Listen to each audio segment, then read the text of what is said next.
Assalamualaikum warahmatullahi wabarakatuh. Berjumpa kembali di channel Kamar Sato, bukan Kamar Soto.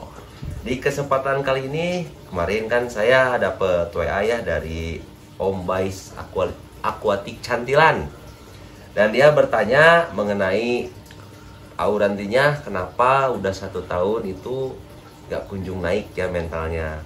Dan dia juga minta kita dibuatkan videonya agar lebih enak gitu untuk gimana ya, kan kalau misalkan DWA nggak enak ya, jadi sekalian aja kita buatkan aja videonya agar mungkin bisa menjadi ilmu juga untuk kalian. Tapi di sini saya tidak bermaksud menggurui, hanya berbagi tips berdasarkan pengalaman yang sudah kita lakukan. Tapi sebelum lanjut ke videonya, alangkah baiknya kalian klik tombol subscribe yang ada di bawah ini, karena satu subscribe kalian merupakan semangat lebih untuk kami agar kami lebih semangat lagi untuk berkarya. Jadi untuk topik pembahasan kali ini kita akan membahas mengenai mental Chana Auranti. Gaskeun.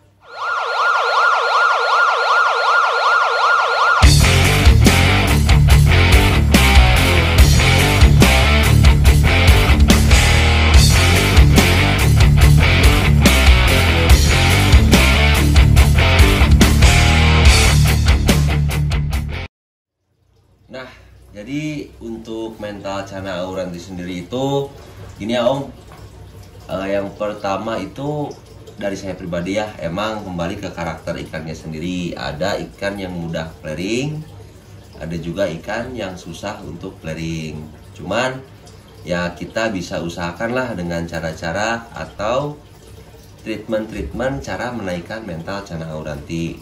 Sebelumnya juga kita pernah bahas ya mengenai treatment Chana Auranti, dan untuk treatmentnya nanti kita selipkan di deskripsi ya. Mungkin ini satu video pelengkap untuk semua video mengenai cara menaikkan mental Chana Auranti. Nah biasanya kalau misalkan untuk kendala Chana Auranti yang susah flaring, saya sendiri tuh biasanya membuat tank itu senyaman mungkin dengan ikannya. Misalkan kita coba tanknya tanpa pasir atau polosan ya, lihat respon ikannya seperti apa, apakah dia mojok terus atau malah makin aktif atau gimana. Tapi jangan lupa setiap kita mentreatment Chana Auranti yang mentalnya down itu kita gunakan pH ya. Jadi ada air mengalir tapi dengan settingan tank yang tanpa substrat. Misalkan emang Aurantinya nggak betah, kita coba pakai substrat. Substratnya kita coba dulu dari warna merah atau kita ganti lagi warna hitam, itu kan karena semua ikan itu nggak semua ikan bisa cocok dengan warna substrat yang kita berikan. Emang sih bisa dilatih, maksudnya bisa dilatih itu ketika ikan mentalnya sudah matang ya, ikan itu mau dikasih substrat apapun dan settingan tank apapun itu pasti bakal mantap gitu. Cuman kembali lagi kita sedang merawat ikan yang mentalnya kurang baik ya, kita coba lakukan dengan cara kita apa tadi tuh saya bilang, buat ikan itu senyaman mungkin. Nah itu paling cara yang pertama yang saya lakukan. Nah yang kedua, kita lihat juga ikan itu tuh mojok atau emang cuman nggak flaring. Perbedaan mojok dan emang nggak flaring ya. Kalau misalkan ikannya mojok itu diam, nggak ada respon ataupun gerakan apapun ketika kita memberikan tangan, kita menggoda, kecuali kita memberikan pakan. Biasanya ikan mojok itu kalau kita kasih makan, dia langsung sambar dan kembali ke tempat asalnya, dan warnanya pun cenderung pudar kalau ikan yang mojok. Pucat ya. Dan ikan yang nggak flaring, itu biasanya ikan settle ya, bisa berenang ke kanan ke kiri, tapi nggak ada respon seperti ini ke tangan. Dia tuh bahkan kalau untuk ngedok pun jauh banget gitu. Dia tuh cuman mau berenang dari kiri ke kanan, dari kanan ke kiri, dari belakang ke depan, dan depan ke belakang.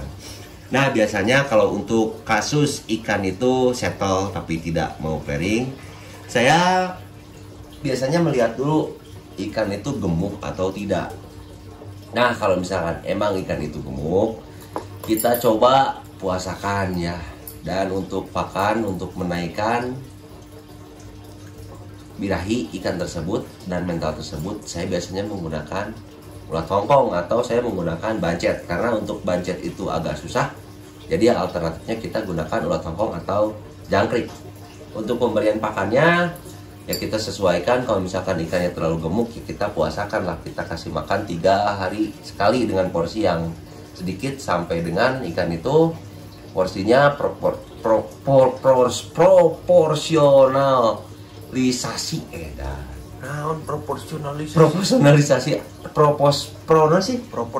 proporsional tubuhnya itu bagus lagi gitu. Nah, kalau misalkan udah bagus baru kita coba dia pancing ke kaca atau ke tangan. Biasanya sih kalau memang ikannya enak, dia nggak lama juga dia pasti mau planing ke kaca. Dan untuk ikan yang mojok sekarang, ikan yang mojok biasanya kita lihat dari, nah ini nih satu lagi. Untuk ikan yang mojok itu kita harus detail ya. Banyak ikan yang asalnya aktif jadi mojok itu karena ada luka di tubuhnya yang kita enggak terlihat. Misalkan di bagian dorsal, di bagian tubuh, atau di bagian kepala bahkan dia bekas nyundul-nyundul dan kita nggak sadar, dan membuat ikan itu menjadi mojok karena kesakitan. Dan untuk penanganan ikan yang seperti itu biasanya saya karantina ya, karantina di styrofoam biasanya. Kalau untuk di styrofoam ya dengan porsi air yang nggak terlalu tinggi, di pool akriplavin dan dikasih ketapang. Juga saya kasih pus cacing. Biasanya saya lakukan 1 minggu lah kalau untuk karantina lagi. Kalau misalkan emang ikannya udah di tank, biasanya saya kurangin kadar airnya. Untuk ikan yang mager ya, kurangin kadar air sekitar 30% dari tinggi tank. Terus saya pus cacing dulu karena saya takut ada luka di tubuh ikannya tersebut. Dan kita lihat perkembangannya. Oh ya, satu lagi, jangan gunakan lampu dulu karena biasanya ikan yang mager itu stres juga. Jadi kita jangan dulu menggunakan lampu. Takutnya kalau bahasa Sundanya dianya seraben dan nambah stres ya. Nah, selain itu juga untuk penanganannya, apabila kita sudah melakukan cara tersebut dan cara yang sudah saya jelaskan juga ya untuk di konten sebelumnya.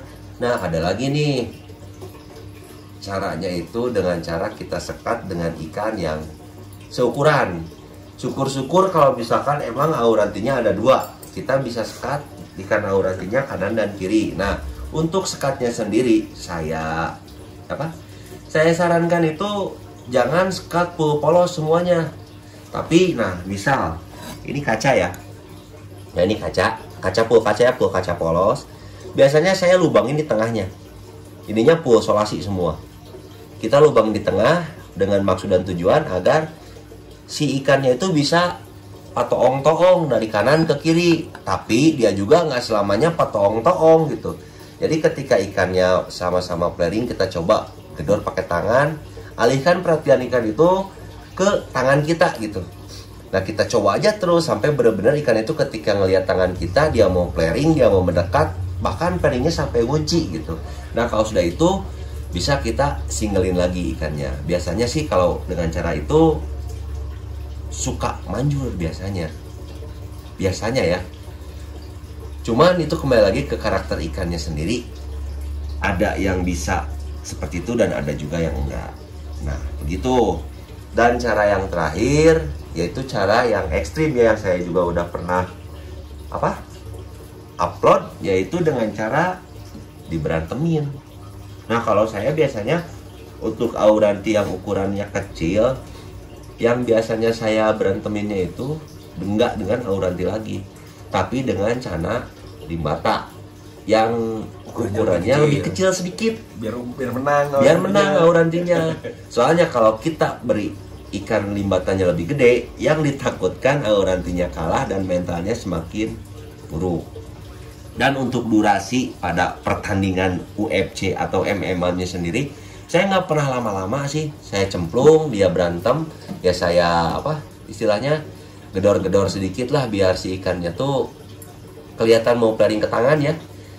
Lihat perkembangannya, oh mau flaring, dan itu pun kebanyakannya itu nggak nyampe 5 menit. Kalau saya tuh 5 menit terlalu lama sih, nggak nyampe 3 menit, nggak nyampe 3 menit saya satukan.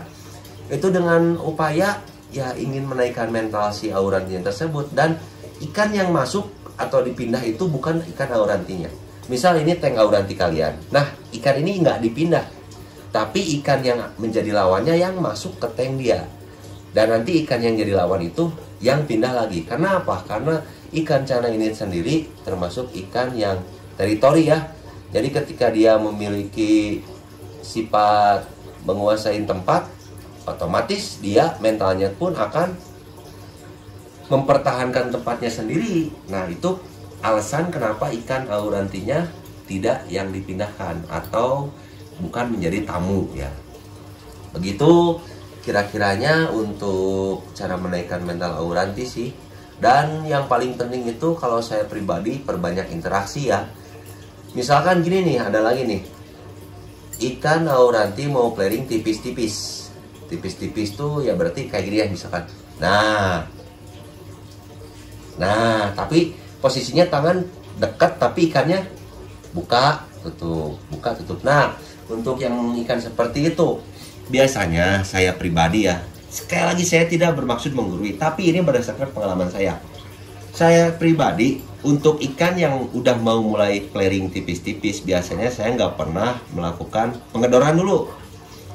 Bahkan saya kasih tangan tuh jauh, sekitar 20 cm dari tank. Saya dekatkan, mundurin lagi. Nggak pernah sampai saya gedor pertama-tamanya. Nah, coba lagi, udah deketin lagi. Jadi benar-benar sampai si ikannya itu, kalau bahasa Sundanya mah nafsu apa sih? Nafsu, Ambek, marah. marah banget sama kita. Bahkan kalau sampai gede-gede kepala gini, Nah, wah itu udah indikasi ikan itu mau digedor. Nah kalau misalkan untuk awal-awal kita melakukan pengedoran, nggak usah kencang-kencang ya, tapi kita cari posisi aja. Misal kayak barusan, kalau ini mau udah pasti sih tuh. Kayak barusan dulu, suruh minggir dulu. Tuh kalau kalimat. Nah biasanya kalau ikan yang udah gini tuh ciri-ciri ikan yang mentalnya udah matang ya. Tuh. Jadi pokoknya posisi ikannya lagi miring, kita gedor, kasih tangan lagi, gedor, kasih tangan lagi, sampai si ikannya tuh benar-benar ngebalik. Udah ngebalik, terus apa? Dia mau pairing lagi ke kita, mundur lagi, kasih lagi. Pokoknya interaksi itu tuh yang paling penting. Dan kalau emang untuk menaikkan mental itu, jangan dululah kalian coba goda dengan karet ya. Karena kalau karet itu biasanya kita gunakan untuk respon makan. Jadi kalau misalkan emang untuk langsung ke pairing kunci, ya kita biasakan dari awal emang ke kaca atau ke tangan. Emang kalau untuk kaca ya udah pastilah kita kasih, kita lihat, udah kasih lihat, udah. Jadi nggak usah digini terus sampai ikannya tuh bosan.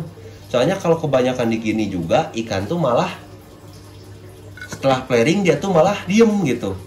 Kalau saya pribadi sih biasanya kalau untuk ikan yang baru-baru mau latihan pairing, saya kasih kaca nih. Dia udah mau nutup, udah dulu. Kasih lagi, udah dulu. Nggak pernah sampai saya lamain, kecuali emang ikut ikan itu nggak mau pairing sama sekali. Pernah saya simpan kaca full 1 malam di depan tanknya. Ya seperti ini nih contohnya. Atau bisa di dalamnya ya. Itu kita lakukan dulu ya sama auranti yang Ini, yang oversize juga.